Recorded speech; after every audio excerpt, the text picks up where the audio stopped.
국민 여러분, 안녕하셨습니까? 인도 태평양 전략연구원의 추수영입니다.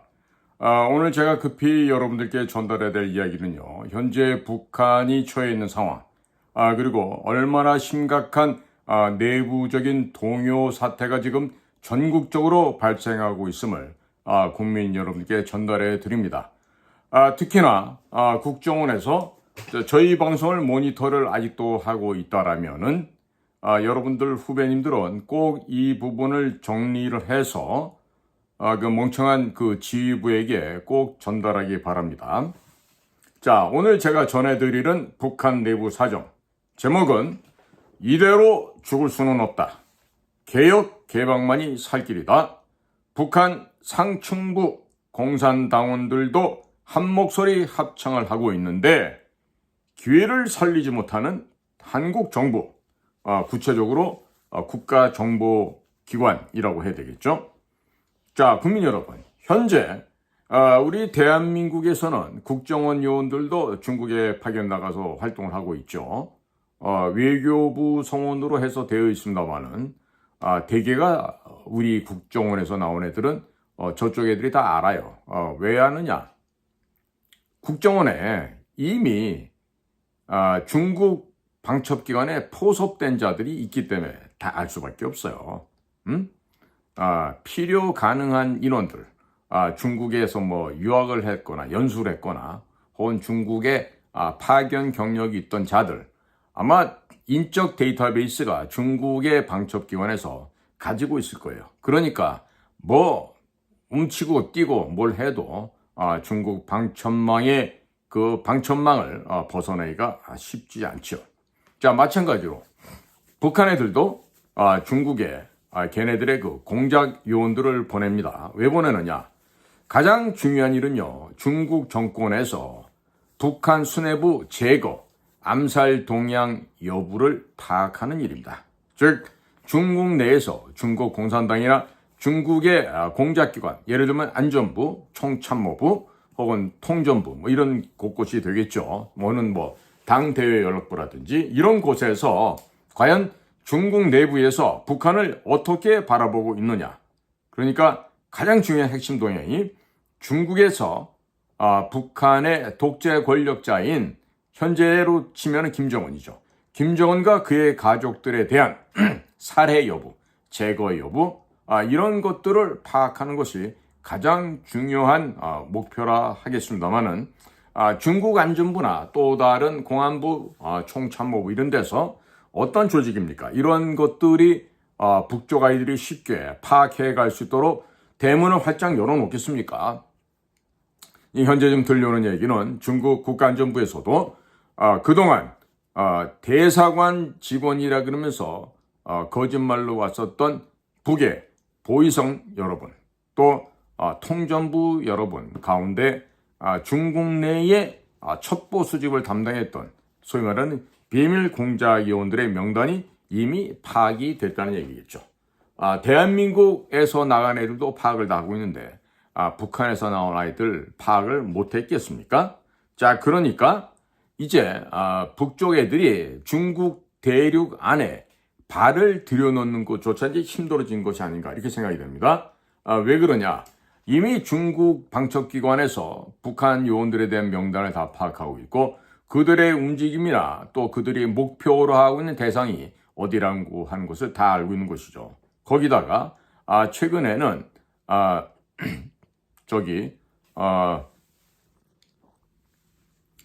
설령 그 뭡니까? 외교관이라는 신분으로 나가 있더라도 그런 외교관들의 가택도 수색이 압수수색이 가능하다고 합니다. 그러니까 과거 시절에는 웬만한 것쯤은 한눈 뜨고 한눈 질끈 감고 북쪽 애들은 그걸 봐주고 했는데 최근 들어서 김정은이가 러시아 푸틴 형님한테 너무나 일방적으로 가깝게 접근을 하고 중국 공산당 측에는 사전에 한마디 설명도 없던 것에 대해서 지금 중국이 불만이 터져오르고 있고 엄청 열을 받아서 지금 북한 자식들 그냥 두지 않겠다. 이런 태도로 지금 중국의 방첩기관들이 돌변하고 있는 것 같습니다.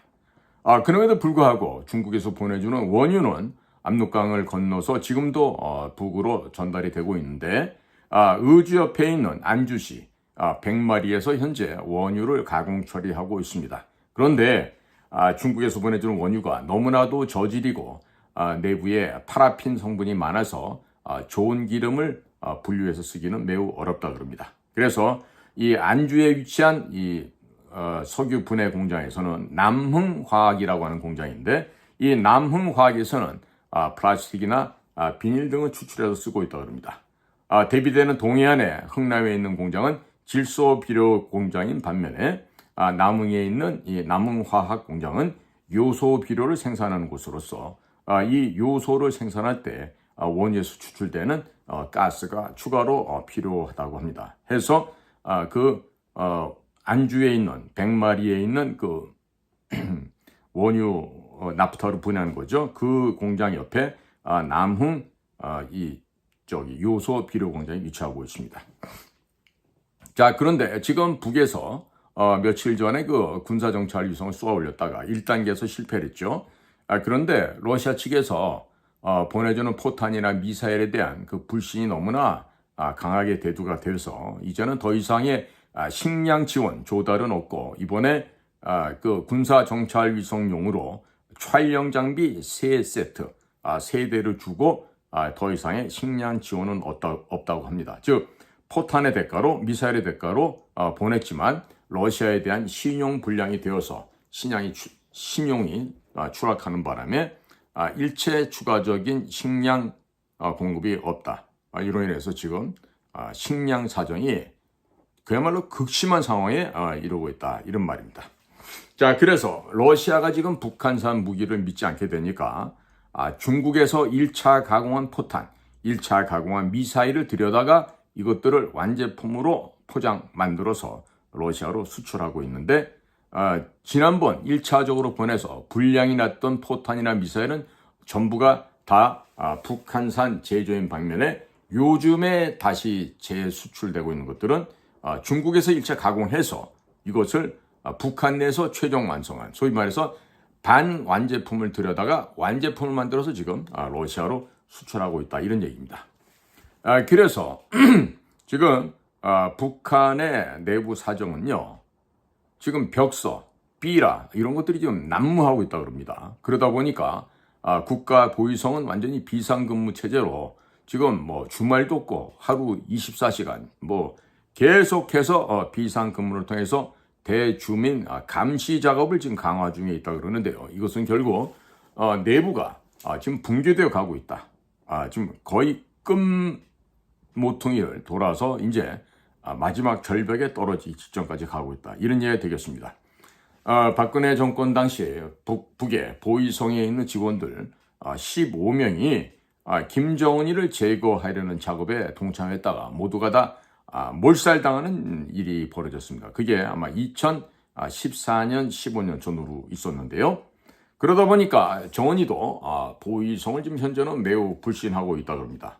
즉, 또 현실적으로 김정은이는 언제 죽을지 몰라서 그 불안에 매일 밤 몸소리치게 떨고 있다는 것이죠. 그래서 정은이가 잠자는 장소는 가장 최측근만 알고, 그리고 그날 밤에 같이 끼고 자는 기쁨조, 그 여자아이들 한두 명만 알고 있다는 거죠. 그러니까 이 잠자는 장소는 측근 경호부대인 974들도 모르게 당일 파트너 앤드 바로 최측근, 바로 옆방에 사는 사람들 제외하고는 알 수가 없다 그럽니다. 자, 이 정도로 본인의 생명에 대해서 위협을 느끼고 있는 김정은, 잔다 해도 제대로 숙면을 못 자겠죠.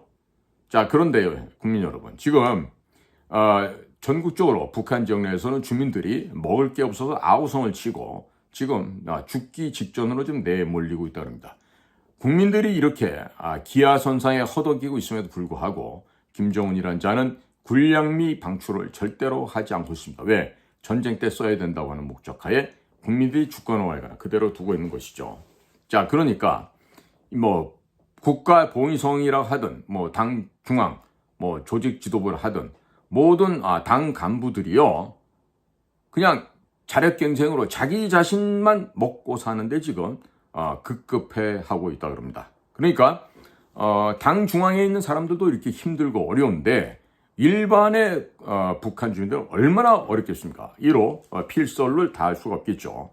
월급을 고작 많이 받아봐야 7,000원, 8,000원 받는데요. 그것은 지금 미화 1달러에 7,000원인 거고, 그리고 미화 1달러가 북한 돈 바꾸면 7,000원인데, 그래봤자 그거 갖고 살 수 있는 거는 쌀 1kg밖에 살 수가 없습니다. 자, 그러다 보니까 북의 일반 주민들의 삶은 날이 갈수록 피폐해지고 어려워져 가고 있는 것이죠. 자, 지금 최근 우리 남한에서 뿌려진 전단에 대해서 북쪽에서 뿔이 났다 그래요. 거기 보면은 백두 혈통이 아니다. 제가 늘 방송에서 얘기하듯이 일본 야쿠자 혈통, 사시미 스시 혈통 해가면서 제주도산으로 절반이 채워져 있다. 뭐 이런 얘기들 등등. 또 김정일에 대한 여자들에 대한 그 엽색 행각들, 또 그 하레비, 김일성에는 얼마나 많은 여자들을 갖고 여자들을 농락해 왔는지 이런 얘기들이 아마 우리 대한민국에서 보내는 삐라 전단에 포함이 되어 있을 것입니다. 이렇게 여자 관계들이 드러났다. 백두 혈통의 진실이 드러났다고 해서 김정은이가 꼴이 났다고 하는데요. 신경 쓸 거 없죠. 계속해서 보내서 북한 전역을 우리 남쪽에서 보내는 전단으로 삐라로 도배를 해야 됩니다. 자, 현재 북한 전역에서 전개되고 있는 반김정은 운동, 벽소 운동, 낙소 운동이 여기 보면 못 살겠다, 갈아야 되겠다, 이런 3대 세습이 절대 불가능하다고 하는 북한 주민들의 아우성이 벽을 통해서, 글자를 통해서 지금 드러나고 있습니다. 희망이 보이지 않는 북한 주민들, 현재 죽느냐 사느냐 갈림길에 있으면서 아우성을 치고 지금 극심한 통제 속에서도 꼼짝을 못하지만 이 상황을 극복해내고 벽서를 쓰고 지금 불만을 표현하고 있습니다. 자, 이렇게 결정적인 때가 도래했는데 북에 있는 당 간부들조차 뒤집어 엎는 것이 낫다라고 동조를 하고 있는데 이와 같은 천재일우의 기회를 살리지 못하고 있는 남한 정부, 국방부, 국정원, 외교부, 통일부, 과연 이런 데서는 조국의 잃어버린 강토를 회복하기 위한 어떤 준비와 어떤 실효적인 전제 업무를 하고 있을까요? 몹시도 궁금한데요. 지금 북한 내부를 바라볼 수 있는 현미경이 없다라면은 현미경을 빌려와야죠. 망원경이 없다 그래도 빌려다가 봐야 되겠죠. 자, 국민 여러분. 지금 북한 내부에 군인들의 사상 동향을 조사한 결과가 나왔습니다. 자, 공개적으로 조사할 수 없는 나라죠. 그런데 어떻게 했냐면 동료들 간에, 친한 동료들 간에 물어보는 거예요. 야, 동무, 너 이번에 전쟁 나면 어떻게 하간? 러시아로 파견된다 하는데 넌 러시아 가갔나? 안 가갔나? 뭐 이런 식의 이제 물어보면서 이런 사상 동향을 조사해 봤더니 80% 이상이 전쟁을 원하지 않는다고, 러시아로 파견만 보내주라. 낼름 다른 나라로 뛰겠다는 얘기는 탈출하겠다는 얘기죠. 그리고 이렇게 가까운 친들끼리 허심탄회한 이런 문제를 주제로 해서 대화를 하고 군인들에 대한 민심을 조사해 봤더니 이들의 대부분의 사람들이 전쟁이 터지면 상관, 동무부터 먼저 쏴 죽이고 설라무니 내가 끝내갔다. 이런 얘기들을 한다는 거예요. 그러면 뭐 전쟁하기 쉬워지죠. 병사들이 상관, 지휘관부터 쏴 죽이고 투항하겠다는 얘기예요. 자, 그러니까 이제는 모든 당 간부들, 군 간부들도 동의하는 거가 뭐다? 개혁, 개방만이 살 길이다. 개혁, 개방 없이는 우리가 절대로 일어날 수가 없다. 김씨, 세스, 왕제, 독재 정권을 없애야만 우리가 살아날 수 있다. 우리가 회복할 수 있다라는 생각인데, 자, 이와 같은 속에서 이제는 군인들끼리 혹은 당원들끼리라도 모여서 술 한잔 먹을 수도 없게 지금 통제를 하고 있다고 합니다. 자, 국민 여러분. 이렇게 통제가 강화되고 지금 나라라고 할 수도 없죠. 저 범죄단체들이 강점하고 있는 저곳에서 저걸 하루빨리 끝내야 될 텐데, 자, 지금 제가 늘 얘기하지만 가장 효율적인 방안은 뭐라 했죠? 비밀 공작입니다. 두 번째는 특수작전이고요. 그리고 그 특수작전에 심리전이 포함이 되는 것입니다. 자, 그런데 김여정 하명법입니까? 대북전단 살포 금지법이라는 게 저 망나니들 민주당 애들에 의해서 법 통과가 되어 있죠. 그러나 국민 여러분, 우리가 해야 될 일은 해야 되는 거 아니겠습니까? 해야 될 일을 하지 못하고 우리가 무엇을 요구한다 그러면요, 그것은 말이 되지 않습니다. 자, 그러니까 지금 이렇게 결정적인 때가 왔어요. 북의 국민들도, 북의 주민들이 이대로 죽을 수는 없겠다는 이런 간절한 절규가, 외침이 지금 울려나오고 있어요. 상층부의 당 간부들도 개혁 개방만이 살 길이고 3대 세습을 끝내야 된다는 얘기를 하고 있어요. 자, 이런 북의 공산당의 상층부 간부들도 한 목소리를 내고 지금 합창을 하고 있는데, 이런 절호의 기회를 살리지 못한 대한민국의 이 한심한 정권, 이 도대체 왜 정권을 잡고 왜 정치를 하는 것입니까? 한심하죠? 이럴 때 전두환 대통령, 박정희 대통령, 이승만 대통령이 이렇게나도 그립고 보고 싶은 이유가 어디 있을까요? 단 한 가지죠. 그분들의 삶을 우리는 봤기 때문에 그만한 기대를 걸 수 있는 거 아니겠습니까? 님은 과연 떠나셨습니까? 이승만, 박정희, 전두환 같은 그런 장점을 가지신 이 나라의 지도자는 지금 어디에 계십니까? 빨리 좀 나타나 주십시오. 빨리 나타나 주십시오. 그래서 이 민족을, 이 국가를 이끌어 주시고 우리의 귀중한 자유가 말뿐이 아닌 실천과 행동으로 지켜주고 우리의 민주주의 공화정 체제가 영속될 수 있게끔 이 나라를 구제할 구국의 장군은 과연 어디에 계실지 우리 모두가 눈을 열심히 뜨고 부벼가면서 찾아야 되겠습니다. 오늘도 여러분들의 귀중한 시간을 저희 방송과 함께 동행해 주셔서 충심으로 감사를 드립니다. 저는 인도태평양 전략연구원 최수용입니다. 감사합니다.